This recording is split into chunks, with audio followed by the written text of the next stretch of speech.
Sir Bandla Ganesh గారు ప్రస్తుతం arrest అయ్యారు. అంటే 1 ఇయర్ ఆయనకి జైలు శిక్ష అనేది పడిపోయింది. సో, ఆ తర్వాత ఆయన పరిణామాలేంటి? ఎందుకంటే రీసెంట్‌గా ఆయన రాజకీయాల్లో కూడా వచ్చారు. సో, రాజకీయ పరిణామం విషయానికొచ్చినా, ఆయన జీవిత పరిణామం విషయానికొచ్చినా ఏ విధంగా ఉండబోతోంది?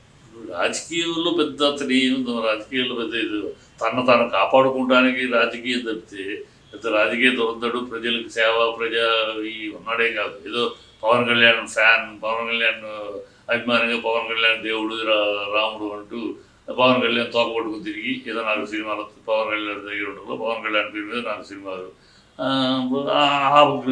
ఆ గ్లామర్ తోటి పోయినసారి ఎలక్షన్లో బ్లడ్ తోడు 7 o'clock బ్లడ్ తోడు పోసుకుంటాను. ఇవాళ ఇంకోటి ప్రమాణ స్వీకారానికి ముందు రోజు రాత్రి వెళ్ళి నేను స్టడీలో పడుకుంటాను. ఇలాంటి కామెడీలు జోకులు చేసే అతను పెద్ద రాజకీయ నాయకుడు కాదు, రాజకీయ దురంధరుడు కాదు. ఏదో తాను కాపాడుకోవడానికి ఒక వేదికని చూసుకోవడితే అతను రాజకీయ భవిష్యత్తు ఏముంది. ఇప్పుడు నిర్ణయం లేదు, ఇప్పుడు ఏం లేదు. నేను గాలివాటపు రాజకీయం, అది గాలివాటపు రాజకీయం పెద్ద పెద్ద రాజకీయ నాయకుడిగానే ఇంకా అసలు ఈ కేసు ఎప్పటి నుంచో ఉంది. అతనితోటి అతని మీద గతంలో కూడా గొడవ జరుగుతూ ఉంది. అరెస్ట్ అయితే అప్పుడు ఏదో ఎస్కేప్ అయ్యాడు.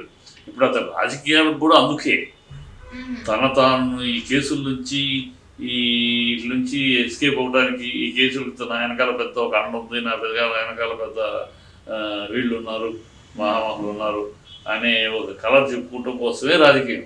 లేకపోతే అతనేముంది ప్రజలు తిరిగాడా, ప్రజలు ఏమైనా తెలుసా, ప్రజల గురించి తరపున నిలబడి ఏమైనా పోరాడా, ఏ ఉద్యమంలో ఉన్నాడా, ప్రజలు వస్తే ఏం చేశాడు,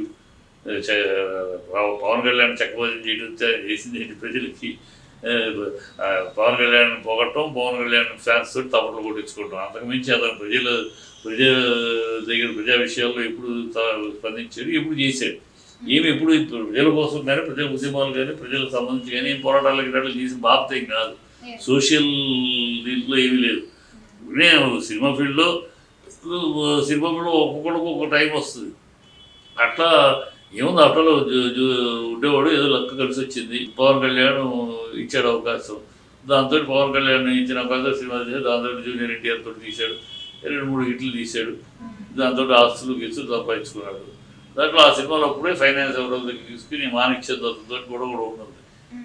ఫైనాన్స్ తీసుకుంటూ అతను కట్టకపోవటం, అతను బెదిరించడం, నాకు ఇవన్నీ రాజకీయాలు అతనికి అందుకు తనకు కోటింగ్ ఉంది, నా వెనకాల ఒక పెద్ద ఇది ఉంది అనిపించుకుని ఎదుటి వాళ్ళని భయపెట్టించడం కోసం, ఎదుటి వాళ్ళకి కొంచెం అమ్మవాడు పెద్ద పెద్ద రాజకీయాల్లో ఉన్నాడు, పెద్ద మనుషులతో ఉన్నాడు, మన వీడియో మీద వెళ్తే కేసు ఇలా భయపెట్టించడం కోసం ఇండైరెక్ట్గా మోరల్ అదేంటంటే మానసికంగా మెంటల్ గేమ్, మైండ్ గేమ్ ఆట తప్పితే ఏం లేదు.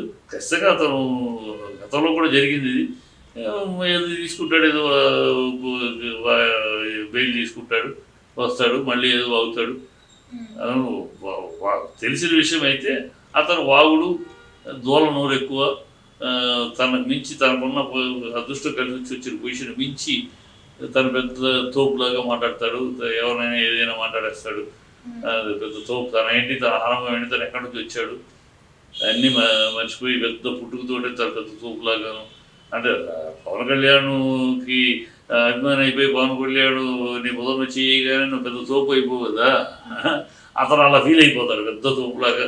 ఎవరైనా ఏంటని ఏమైనా మాట్లాడతాడు, ఎవరితోటైనా ఎవరైనా మల్లారెడ్డిని గురించి కూడా, మల్లారెడ్డి జీవితం ఏంటి, మల్లారెడ్డిని కూడా తోలనాడతాడు. కంటెస్ట్ చేస్తారంటే చేయటానికి మల్లారెడ్డిని తోలనాడే సీన్ ఎక్కడిది నీకు? మల్లారెడ్డి ఎంత కష్టపడ్డాడు, ఎంత కష్టపడితే ఈ పొజిషన్కి వచ్చాడు, నిజాయితీగా సజావుగా కష్టపడి వచ్చాడు, వ్యాపారాలు చేశాడు. చిన్న వ్యాపారం నుంచి పెద్ద మనిషి దాకా ఒక స్థాయికి మనిషి ఎదిగాడు. స్థాయికి ఎదిగి అందరితోటి నమ్రతకరం మర్యాదగా ఉంటాడు. రాజకీయాలు వేరు. అతను పార్టీ ఉన్న వాళ్ళకి నచ్చకపోవచ్చు, అతను ఎన్నో ఒక పార్టీలో వాడు ఒక పార్టీ ఉన్నాడు, అది వేరు పార్టీలు, కానీ అందరితోటి గౌరవంగా మాట్లాడతాడు, గౌరవంగా ఉంటాడు.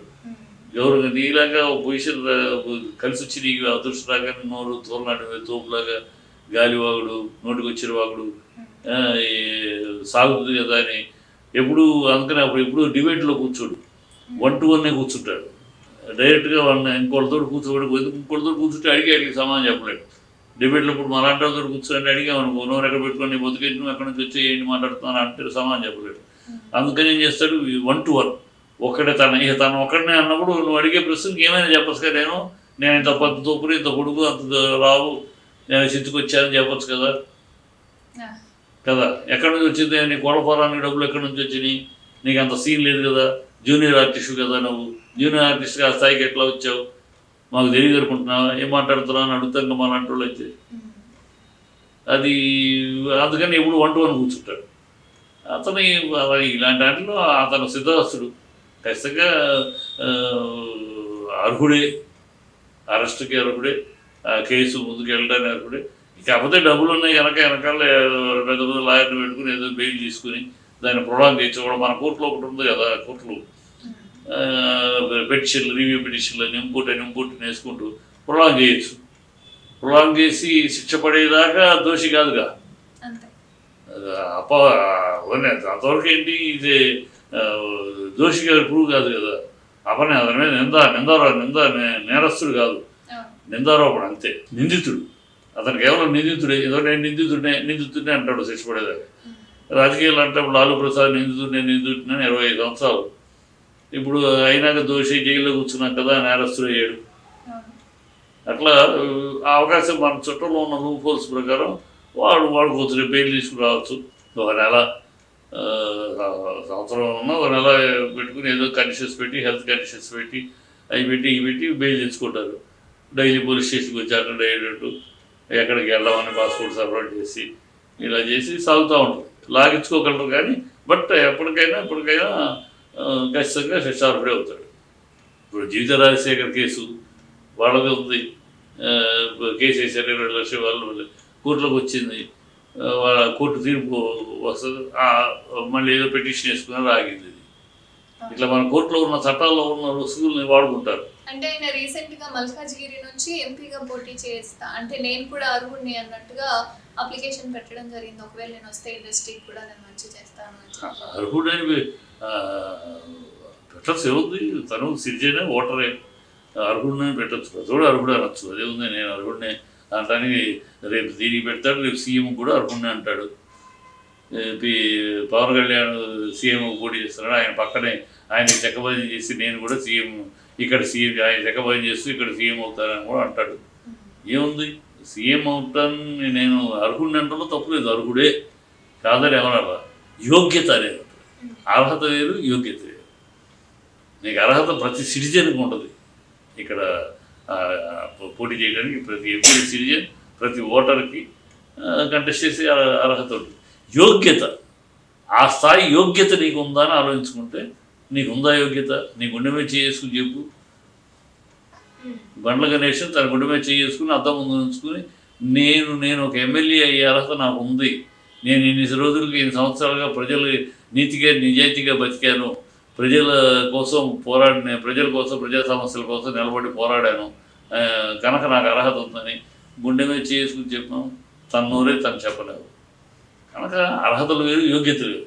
అర్హత ప్రతి ఒక్కరికి ఉంటుంది, కోరికలు ప్రతి ఒక్కరికి ఉంటాయి. అర్హత, ఆశ ఇవన్నీ ఎవరికైనా ఉండొచ్చు, ఎవరైనా కోరుకుంటారు, దాన్ని తప్పట్లేదు, అది రైట్. బట్ ఎలిజిబుల్ యోగ్యత అనేది చాలా యోగ్యత, అది చాలా బహుమతి ఉంటుంది. ఆ యోగ్యత నీకు ఉందా, నిన్ను ప్రశ్నించుకుంటే నీ అంతరాత్మే నేను చేయాలి. ఇతని క్యారెక్టరు చిల్లర క్యారెక్టర్, చీప్ క్యారెక్టర్, అందుకనే యోగ్యత లేదు వీళ్ళకి. ఆశలు అర్హతలు ఉంటుంది.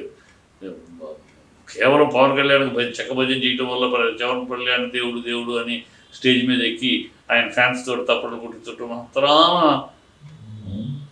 నువ్వు లీడర్ అయిపోవు, ఇది అయిపోవు కదా. చిల్లర మాటలు. ఎక్కడి నుంచి వచ్చావు, నీ స్థాయి అదే, ప్లాట్ఫామ్ స్థాయి నుంచి గదిని ఎక్కి డబ్బులు సంపాదించావు, బాగాలోకి వచ్చావు. అయినా ఒరిజినాలిటీ పోదు కదా, ఒరిజినాలిటీలోనే ఉన్నాడు కనుక అతను ఇవన్నీ అతను ఈ పెద్ద మనం ప్రెస్టేజ్గా ఫీల్ అవుతాం, అది తుడి చేసుకుంటాడు. ఈ బండ్ల గణేష్ అంటాడు, రేపు జైల్లో పెట్టినా తుడిచేసుకుని బయటకు వచ్చే జైలు అనుభవం కూడా చూశాను, చాలా గొప్పగా ఉంది జైలు జీవితంలో మహామహులు గాంధీ గారు ఉన్న జైల్లో కూడా అనుభవించారు, నేను అనుభవించాను ఇలా చెప్తాడు రేపు వచ్చినా కూడా. అంతేకాని మనం జైలుకి వెళ్ళాల్సి వచ్చింది, మనం చేసిన సోషల్ ఈవిల్ సామాజిక తప్పులు చేసిన అందరూ సామాజికంగా శిక్ష పడ్డాం అని సిగ్గుపడ్డు ఇలాంటి వాళ్ళు అంతే, అందుకని వాళ్ళు పెద్ద పట్టించుకోవచ్చు. నమస్కారం సార్.